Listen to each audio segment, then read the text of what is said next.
Somewhere beneath the sun-baked stones of a pyramid worksite in ancient Egypt, archaeologists once uncovered something strange. It was not gold. It was not a jeweled amulet or a painted sarcophagus. It was garlic, dried, brittle, thousands of years old, buried deliberately alongside the dead and hidden in the rubble where laborers once toiled beneath the desert sun. Why would a civilization obsessed with immortality, a civilization that filled its tombs with gold and lapis lazuli, waste such careful attention on a humble bulb that grows in the dirt? The answer to that question begins a story so strange, so global, and so quietly powerful that it stretches across nearly every great civilization in human history. And it starts with a mystery that historians are still piecing together today, because garlic was never just food. For thousands of years, it was treated as something closer to medicine, magic, currency, and protection, all rolled into one small, pungent bulb. Long before anyone understood what a virus or bacteria even was, entire cultures on opposite sides of the earth arrived at the same strange conclusion, that this plant had power.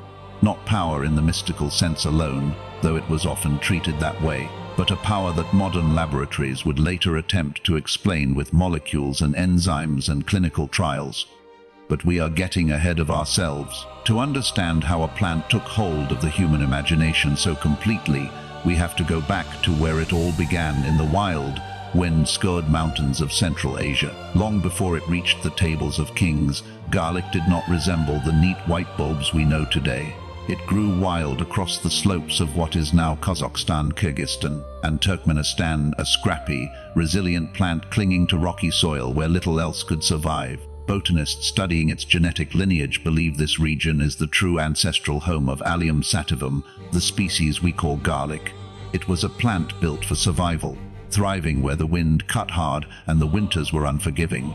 And perhaps that toughness is exactly why early humans took notice of it. In a world where survival itself was the daily struggle, a plant that refused to die, that could be dried and stored for months, that pierced the senses with such intensity, must have seemed like something worth paying attention to. From those windswept mountains, garlic began an extraordinary journey, carried along ancient trade routes by travelers who could not have known they were spreading what would one day become one of the most widely cultivated plants on Earth. It traveled south into Mesopotamia, the land between two rivers where the very first cities were being built from mud, brick, and ambition.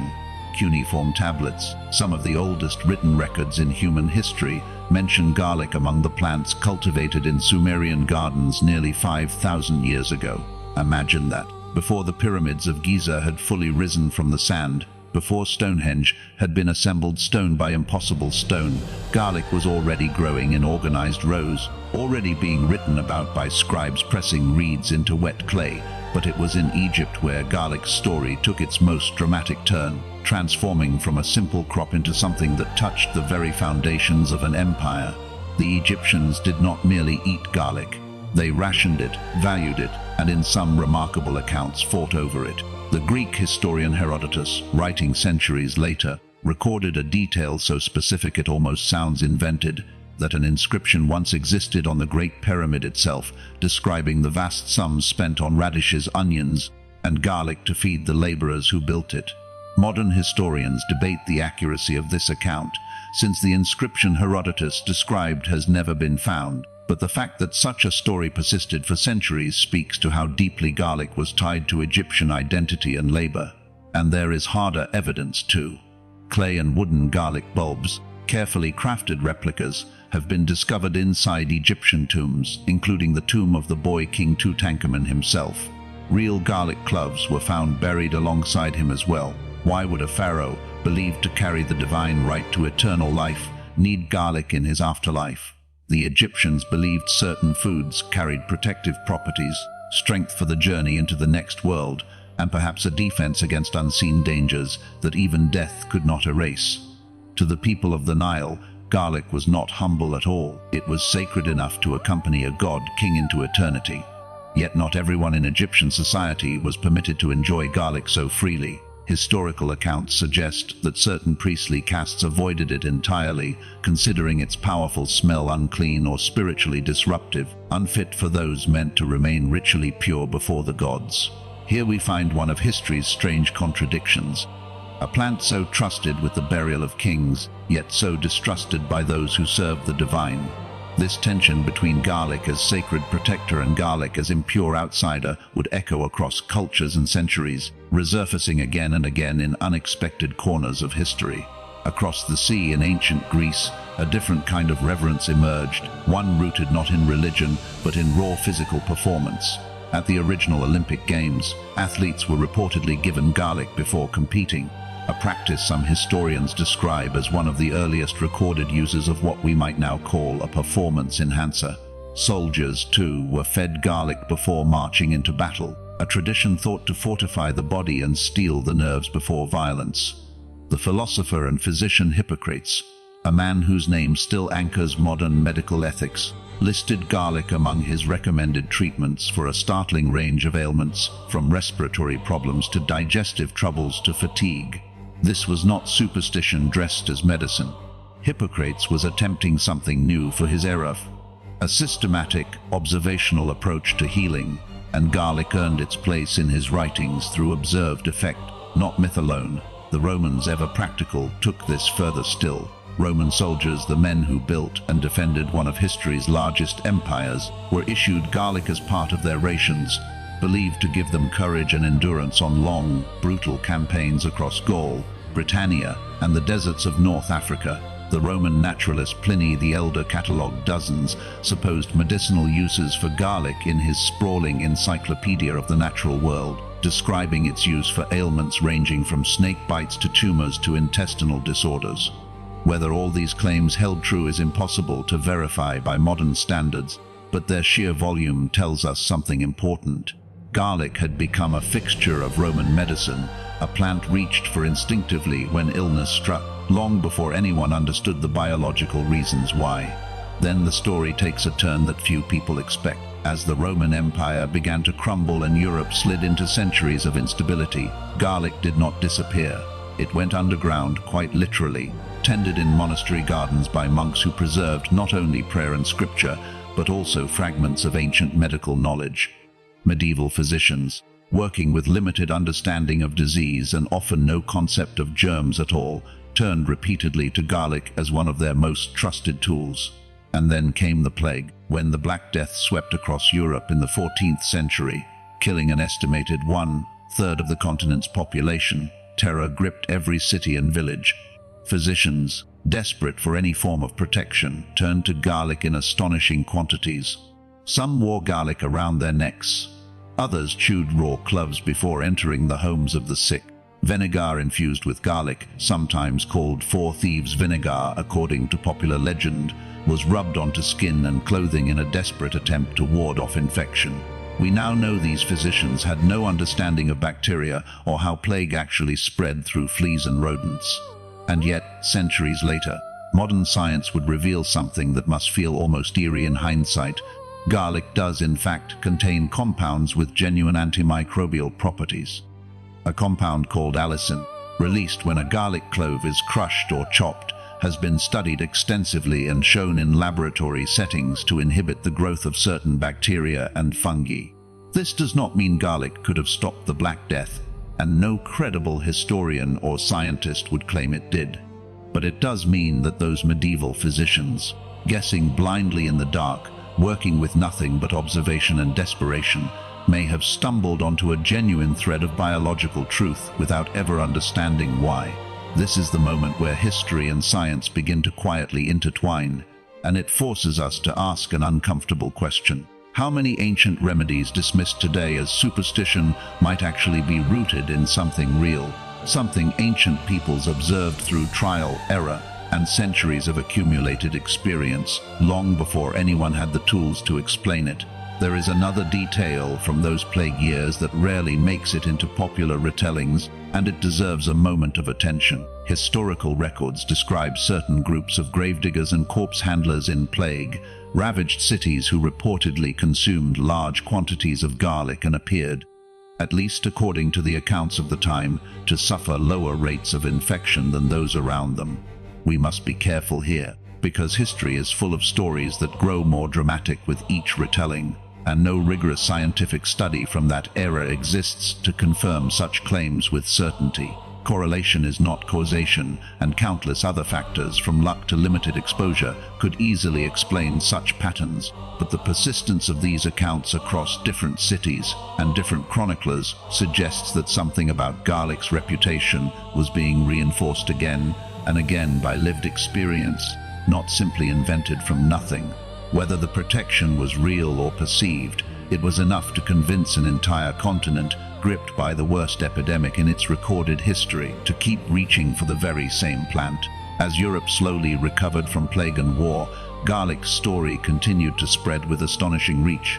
In India, garlic was woven deeply into the ancient system of Ayurvedic medicine, a tradition stretching back thousands of years. Sanskrit medical texts described garlic as a powerful tonic for the heart and joints, though interestingly, some devout practitioners avoided it for religious reasons, believing its intensity disrupted spiritual clarity and meditation.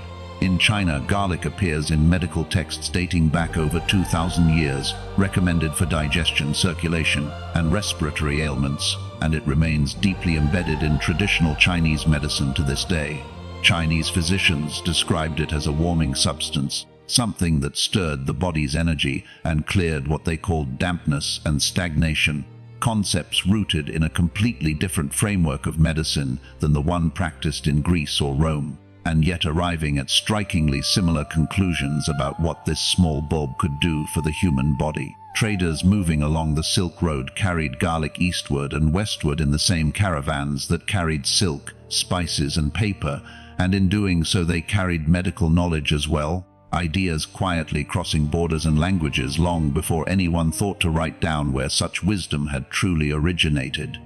Meanwhile, in the folk traditions of Eastern Europe, garlic took on an entirely different symbolic role, becoming one of history's most enduring cultural weapons against the supernatural. Long before Bram Stoker ever put pen to paper and gave the world Dracula, Slavic and Balkan folklore already held deep, specific beliefs about garlic's power to repel evil. Villagers hung braided garlic above doorways, rubbed it on windowsills, and placed it in the mouths or coffins of the recently deceased, terrified that the dead might rise again as vampiric spirits. These were not idle superstitions to the people who practiced them. They were serious, communal rituals born from very real fear, illness, and the mysteries of death in eras when disease could kill entire families within days, and no one understood why. It is a strange thought that the very same plant fed to Olympic athletes and buried with Egyptian pharaohs would later become humanity's chosen shield against the undead. By the time European explorers began crossing oceans in the 15th and 16th centuries, garlic traveled with them, tucked into ships' stores as both food and medicine, believed to ward off scurvy and fortify sailors during months at sea. It crossed the Atlantic to the Americas, took root in new soil, blended into new cuisines, and eventually became so thoroughly woven into global food culture that most people today never stop to consider its extraordinary, layered past. It became the backbone of Mediterranean cooking, the secret of countless regional dishes across Asia, Africa, and the Americas, so common on dinner tables that its ancient reputation as a powerful medicine has almost been forgotten entirely. And yet, science has not forgotten it. Over the past several decades, researchers around the world have studied garlic with real scientific rigor, moving far beyond folklore and legend. Modern research has examined garlic's effects on cardiovascular health, with some studies suggesting it may modestly help lower blood pressure and improve cholesterol profiles, particularly when consumed regularly over time. Other research has investigated its antimicrobial and antioxidant properties, exploring how compounds like allicin interact with bacteria, fungi, and oxidative stress within the body. It is important to be honest here because history deserves honesty. Garlic is not a miracle cure. It cannot replace modern medicine, and many bold historical claims about its power were exaggerations born from desperation and limited scientific understanding. But the genuine, measured findings that do exist are still remarkable because they suggest that ancient civilizations, working purely through generations of trial and observation, tapped into something real about this plant long before anyone could explain the biochemistry behind it.